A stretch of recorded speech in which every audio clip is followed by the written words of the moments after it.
Okay. I will call the recommending meeting to order.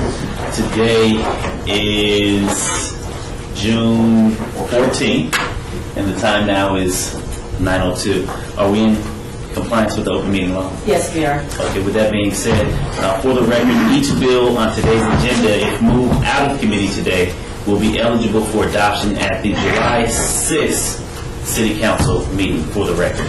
So at this time, we'll move to the first line item of business, which is bill number 2011-26, which repeals chapter 6.54 of the municipal code relating to the regulations of membership clubs, proposed by Flynn Fagg, acting director, or I should say director as of tomorrow,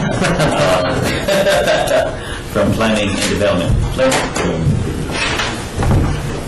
What we have before you here today is part of a larger project to help streamline our business license code. What we're proposing today is to repeal Title 6.54, which deals with membership club licenses.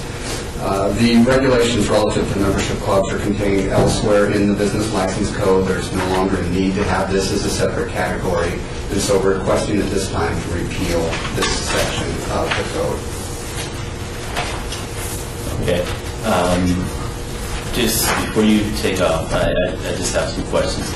As far as the membership goes, when it relates to clubs such as the Elks clubs and different things like that, how does this pertain to? This does not pertain to Elks clubs. It's membership clubs such as Costco businesses, those types of retail businesses where it's covered. Okay. Elks clubs and others are covered under another category of the code. Okay. Yeah, I appreciate that. Councilman? Yes, sir. Or on any comments? Motion to send to the City Council with a price recommendation. All in favor? Aye. Aye. Ayes have it.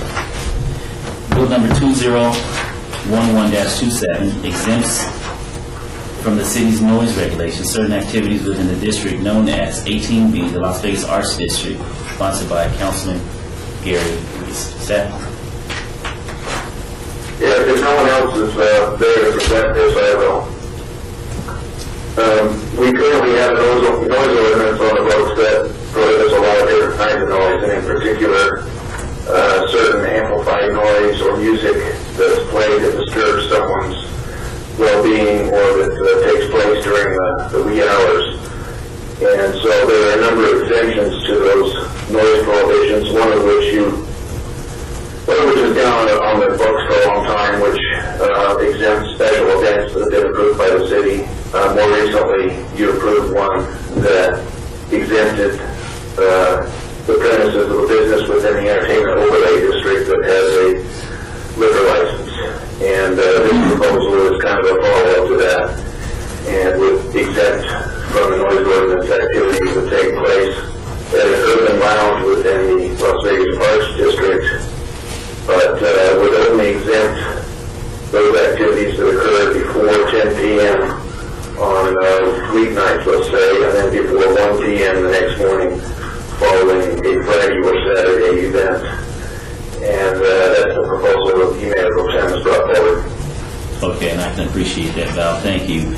I do have a question in regards to Chapter 6.50 as far as the Downtown Entertainment Overlay District. My office has filtered a number of calls from the downtowner, from the exorbitant noise that is coming from Azul Tequila, specifically with their outdoor entertainment. I had an opportunity this weekend to drive through the entertainment district, East Fremont, and was very pleased with the number of individuals in that corridor. There had to be approximately 3,000 people, and I'm not exaggerating that number, but it had to be in upwards of 3,000 people within the corridor this weekend of East Fremont, the El Cortez, and in between Azul Tequila, really just out milling around, enjoying themselves, and jumping from tavern to tavern, club to club, and it was a very pleasing atmosphere.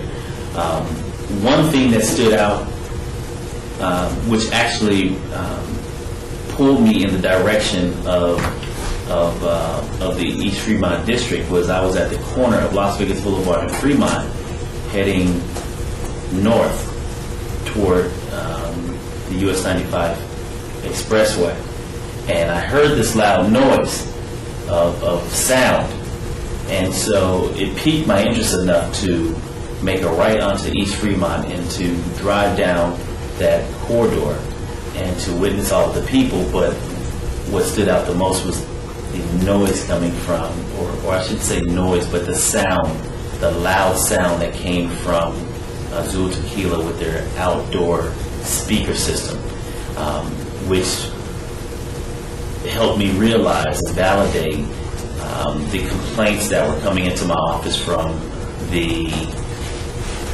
downtowner motel that sits 5 to 10 feet off the back wall of this. It's not a PA system. It's a outside amphitheater professional setup, if you will. And for that, Val, I say all that to ask the question: how do we, in this ordinance, address or repeal the noise to at least limit it to a specific time versus allowing it to go to the wee hours of the morning, which the complaints have stated that the sound, the loud music and amplified system goes to 4 or 5 in the morning? Is the property in question is somebody who has a liquor license in that, or is it somebody who doesn't? Someone that does it. We just recently approved them, I want to say last year. Okay. And they do have a full tavern license. Okay.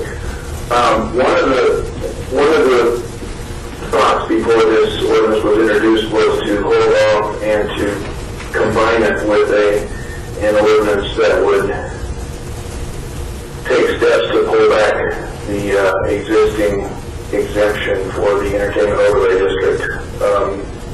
The Mayor Pro Tem was anxious to go forward with them and with this one, and we pointed out to him that under our business impact rules, we would need, because that would have a restricted impact on existing businesses, we would need to go through the business impact statement, which takes about 3 to 4 weeks, whereby we let affected businesses know of the proposal, and then State Law gives them 15 business days to respond to that.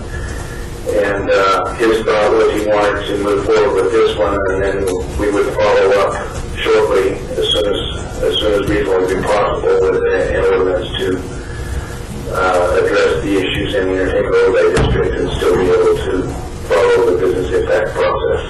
And now this is Brian. Now this ordinance currently only affects the arts district, right? This is what now The change only affects the arts district. Okay. It amends the existing provision that already has an exemption for the entertainment district. And that's, from what I read, it only exempts them up to 1 p.m.? Right. 10 p.m. on events that begin on Sunday through Thursday, and 1 a.m. I'm sorry, 1 a.m. 1 a.m. on events that begin on Friday and Saturday evening, 1 a.m. the following morning. Right. Okay, so how do you suggest or recommend I move to bring something before the council as it relates to reducing the hours for the downtown entertainment district? I can send you an ordinance request memo and just have you sign that, and that would initiate the process for working on what, if you look at the document in front of you, that's what's existing in subsection E2, and there'd be an amendment to that to do whatever clarifying or scaling back work you want to do with that existing provision. Okay, me too. Okay, great. All right, that's what I needed to know. Thank you so very much. Councilman? Motion to send to the city council with a pass recommendation. All in favor? Aye. Aye. Ayes have it. Okay. At this time, we're down to public comment. Anyone wishing to speak on this item is welcome to come forward and speak on matters within the jurisdiction of this committee. No subject may be acted upon by the committee unless that subject is on the agenda and scheduled for action. At this time, I would like to request that Tyrone Cooper introduce himself at this time during the public comment. All right, my name is Tyrone Cooper. I'm currently a junior at the University of Nevada, Las Vegas. I'm a public administration major with a minor in political science. I'm enjoying being here so far. Very good. And you are doing what here at the City of Las Vegas? I'm interning. Thank you, sir. All right, for the record, thank you so very much. Is there anyone else wishing to speak on this item? Anyone from the MPA program, anything like that? Okay, seeing none, move. Motion to adjourn. Okay, all in favor? Aye. Ayes have it. Thank you. Thank you.